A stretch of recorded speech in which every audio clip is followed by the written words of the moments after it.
किसान भाइयों नमस्कार। दोस्तों, सोयाबीन की फसल तो लगा दी, लेकिन अब हमारा टारगेट सिर्फ और सिर्फ यही रहता है कि भैया कैसे भी करके सोयाबीन की फसल से एक बहुत बेहतरीन उत्पादन हमको लेना है। अब इसके लिए हम फूल बढ़ाने के लिए टॉनिक का छिड़काव करते हैं, ग्रोथ नहीं हो रही है तो ग्रोथ बढ़ाने के लिए टॉनिक का छिड़काव करते हैं, फलियां बढ़ाने के लिए टॉनिक का छिड़काव करते हैं। अब ये टॉनिक का खर्चा हमारा हज़ारों लाखों रुपए में पहुंच जाता है और बाद में हमको रिजल्ट मिलता है जीरो। आज की इस वीडियो में मैं आपको एक ऐसा टॉनिक बताने वाला हूँ जिसमें आपका जीरो खर्च होने वाला है और इसके 101% आपको रिजल्ट मिलने वाले हैं। और इस टॉनिक को आप घर पे बहुत आसानी से तैयार कर सकते हो और इसके कोई भी साइड इफ़ेक्ट हमारी फसल पे नहीं है। इसके बारे में हम डिटेल में चर्चा करने वाले हैं, बस वीडियो को पूरा ज़रूर देख लेना। इसके अलावा हमारे किसान भाई सोयाबीन की फसल में कीटनाशक में बड़े कंफ्यूज होते हैं कि भैया 25 दिन की हो गई है या फिर 35 दिन की हो गई है या फिर 40 दिन की हो गई है, कौन सा कीटनाशक हमको डालना चाहिए, किस अवस्था पे डालना चाहिए, और जो हम कीटनाशक डाल रहे हैं क्या वो सही काम करेगा या नहीं करेगा, इसके रिजल्ट कैसे। कीटनाशक के बारे में भी मैं आपको A to Z जानकारी दूंगा। इसके अलावा फंगीसाइड आपको कब डालना है, कैसे डालना है, कौन सा डालना है, कितनी मात्रा में डालना है, उसके बारे में भी हम डिटेल में समझेंगे।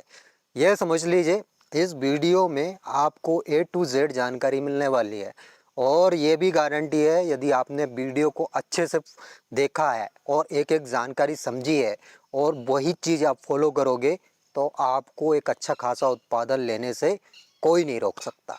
सबसे पहले हम बात करेंगे कीटनाशक की, दूसरे नंबर पे हम बात करेंगे जो आप घर पे तैयार कर सकते हो टॉनिक की, तीसरे नंबर पे हम बात करेंगे फंगीसाइड की। अब देखिए दोस्तों, पहली स्टेज पे मतलब 35 से 40 दिन की अवस्था तक हमारी फसल में रिंग कटर आ जाती है। अब ये रिंग कटर के लिए ज़्यादा हैवी डोज आपको नहीं लेना है। काफ़ी दुकानदार क्या करते हैं, जो बाद में आपको छिड़काव करना है वो दवाई आपको पहले दे देते हैं। जैसे अभी मैंने रिसेंटली देखा था, एक किसान भाई इमीडक क्लोरोपिड का छिड़काव कर रहे थे। भाई साहब ये बहुत हैवी दवा है। अब अभी यदि आप इस दवाई का छिड़काव करोगे तो बाद में हो सकता है आपके पास कोई ऑप्शन ना रहे। सिंपली आपको क्या करना है, थायोमिथॉक्सान प्लस लेमडासाइलोथेन, इन दोनों का कॉम्बिनेशन लेना है। अब इन दोनों के कॉम्बिनेशन में बहुत सारी दवाई है, लेकिन कुछ मैं आपको दवाई बता देता हूँ जिनके रिजल्ट काफ़ी बढ़िया है। पहले नंबर पे है अलीका, इसमें भी दोनों केमिकल मिल जाएंगे। अलीका सिजेंटा कंपनी की है। दूसरे नंबर पे है जापेक, ये धानुका कंपनी की है। और तीसरे नंबर पे है हिटलिस्ट, अब ये सापेक्स कंपनी के है। इन तीनों के रिजल्ट काफ़ी बढ़िया है। अब इसके अलावा देखिए, ये मैं आपको इसलिए बता रहा हूँ, आपकी फसल में यदि रिंग कटर है और हल्की फुल्की इल्ली भी आपको दिख रही है या फिर मच्छर आपको दिख रहा है, ये सब कुछ कंट्रोल कर देगी। सिर्फ और सिर्फ यही दवाई आपको डालना है। अगर आपको 15-20 दिन के लिए अपनी फसल को सुरक्षित करना है तो इसमें एक और केमिकल प्लस करना पड़ेगा और वो है क्लोरेंट्रानिलीप्रोल। अब ये क्लोरोएंट्रानिलीप्रोल ये कोरोजन में आपने देखा होगा, लेकिन मैंने ये भी देखा है जैसे एफएमसी की कोरोजन है, उसी की डुप्लीकेट मार्केट में आ चुकी है जिसके रिजल्ट बिल्कुल जीरो के बराबर है। तो आपको यदि ऐसा लगता है कि भैया कोरोजन नकली है या फिर डुप्लीकेट आ रही है, तो कोरोजन एफएमसी कंपनी की है। इसके अलावा आप बहुत सारी ऐसी कंपनी है जो कोरोजन वाला केमिकल आपको दे रही है, जैसे कथाइनी की चक्रबीर है। इसके अलावा जीएसपी की हेलीप्रो है, धानुका की कवर है। इसके अलावा सॉइल की कीनेस्टा है। इसके अलावा आईआईएल की मिशन है, यूपीएल की सेजी है। जितने भी मैंने नाम बताए हैं उसमें आपको क्लोरोएंट्रानिलीप्रोल मिल जाएगा। लेमडा प्लस थायोमिथॉक्सन, इन दोनों कॉम्बिनेशन में आपको एक दवा लेना है। प्लस में ये जो क्लोरोएंट्रानिलीप्रोल है इसका आपको क्रॉस करवाना है। इन दोनों का डोज यदि आप छिड़काव करते हो अपनी फसल में तो आपकी फसल एकदम 15 से 20 दिन तक सुरक्षित रहेगी, मतलब उसमें कोई भी कीट नहीं आएगा। जो हम कोरोजन वगैरह ये डाल रहे हैं, ये मतलब टाइमिंग बढ़ा देती है दवाई का, मतलब इसका 15 से 20 दिन तक का है, इसका इफेक्ट 15 से 20 दिन तक रहता ही रहता है। अब ये हो गई भैया कीटनाशक की बात। अब इसके अलावा काफ़ी किसान भाइयों के कन्फ्यूज़न ये रहते हैं कि भैया कीटनाशक के साथ फंगीसाइड प्लस कर सकते हैं या नहीं। देखिए, फंगीसाइड प्लस आप कर सकते हो और फंगीसाइड आपको डालना ही डालना है। फंगी अब दूसरे नंबर पे जैसे कि मैंने आपको बताया था टॉनिक आप कैसे तैयार कर सकते हो। देखिए, सब कुछ खेल माइक्रो मैक्रो न्यूट्रिएंट्स का है। जितनी भी फसल है उसमें माइक्रो मैक्रो न्यूट्रिएंट्स आप सही मात्रा में देते हो तो आप अच्छा खासा उत्पादन ले सकते हो। मतलब वहाँ पे फ्लावरिंग भी अच्छी होगी, फलियाँ भी अच्छी लगेगी और इसके अलावा दाने का साइज भी बढ़ेगा। अब माइक्रो मैक्रो न्यूट्रिएंट्स का मतलब यह है कि एनपीके हम पहले दे चुके, नाइट्रोजन, फास्फोरस, पोटास। नाइट्रोजन शुरुआती स्टेज में दिया है, फास्फोरस हमने बुवाई के समय दिया है, पोटास भी हमने बुवाई के समय दिया है। बाकी बात रहती है सल्फर। सल्फर के बारे में हम बाद में समझेंगे। अब इसके अलावा टॉनिक में क्या रहता है भैया, जितने भी पोषक तत्व हैं उनकी कमी यदि पौधे को रहती है तो वहाँ पे क्या होता है, सीधी सी बात है, प्रकाश संश्लेषण की क्रिया कमज़ोर हो जाती है और प्रकाश संश्लेषण जितना कमज़ोर होगा वहाँ पे भोजन उतना कम बनेगा और भोजन कम बना तो जायज़ सी बात है पौधा कमज़ोर ही होगा, क्योंकि हम अपने हिसाब से लेते हैं। यदि हम किसी दिन भोजन कम करते हैं या फिर हमसे खाना नहीं खिलता है तो हमारी हालत डाउन हो जाती है। तो सेम वैसा ही हमारी फसलों के साथ होता है। तो ये पोषक तत्वों की कमी कैसे दूर करें। देखिए, पहली स्टेज में मैंने आपको बताया था कि 25 दिन की अवस्था तक आपको एनपीके 19-19 का छिड़काव करना है, ये हमने किया है। दूसरे नंबर पे मैंने आपको सल्फर भी बताया था, 20 से 25 किलोग्राम पर हेक्टर के हिसाब से हमको सल्फर देना चाहिए दलहन भर की फसलों में। तो सल्फर भी हमने बुवाई करते समय दिया है।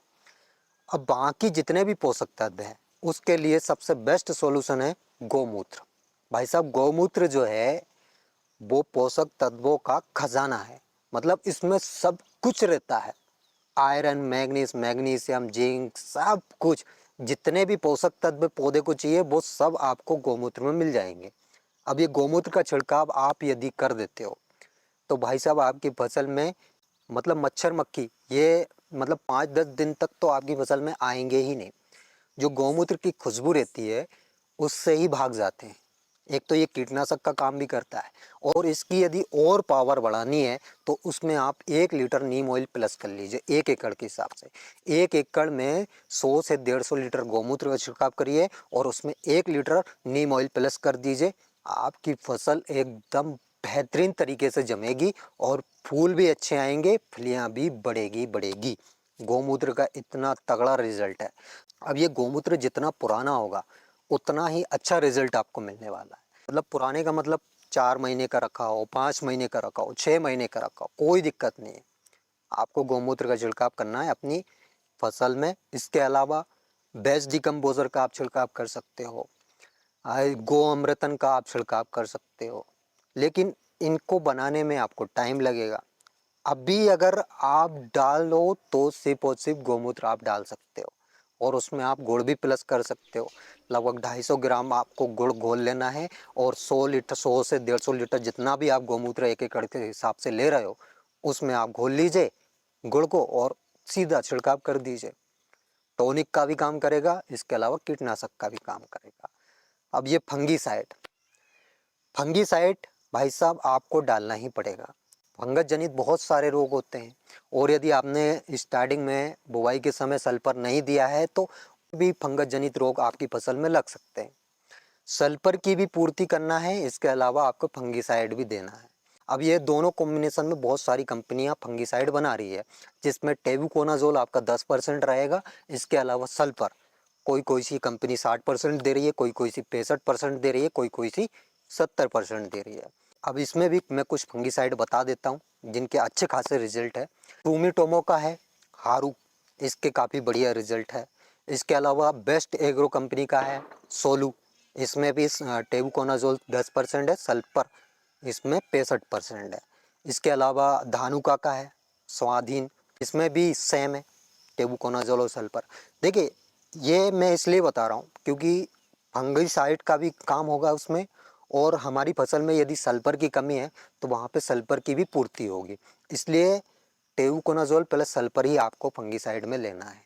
तो ये कुछ अच्छे प्रोडक्ट हैं जिनके बारे में मैंने आपको बताया। बाकी मैं किसी कंपनी का प्रचार प्रसार नहीं कर रहा हूँ, जो मैं खुद यूज़ करता हूँ, जिनके अच्छे रिजल्ट है वही मैं आपको रिकमेंड कर रहा हूँ।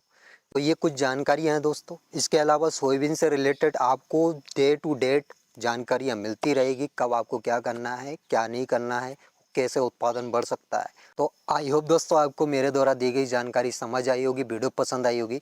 वीडियो अगर अच्छी लगी हो तो एक लाइक ज़रूर कर देना, और जो किसान भाई चैनल पे पहली बार आए हैं, अभी तक चैनल को यदि सब्सक्राइब नहीं किया है तो सबसे पहला काम चैनल को सब्सक्राइब कर लीजिए। साइड में जो घंटी है उसको भी दबा लें, ताकि वीडियो की नोटिफिकेशन आपको तुरंत मिल सके और तुरंत आपके पास जानकारी पहुंच सके। तो आज के लिए इतना ही काफ़ी है, मिलते हैं नेक्स्ट वीडियो में नेक्स्ट टॉपिक के साथ। तब तक के लिए tata bye bye, take care, अपना ख्याल रखिएगा। जय राम जी की।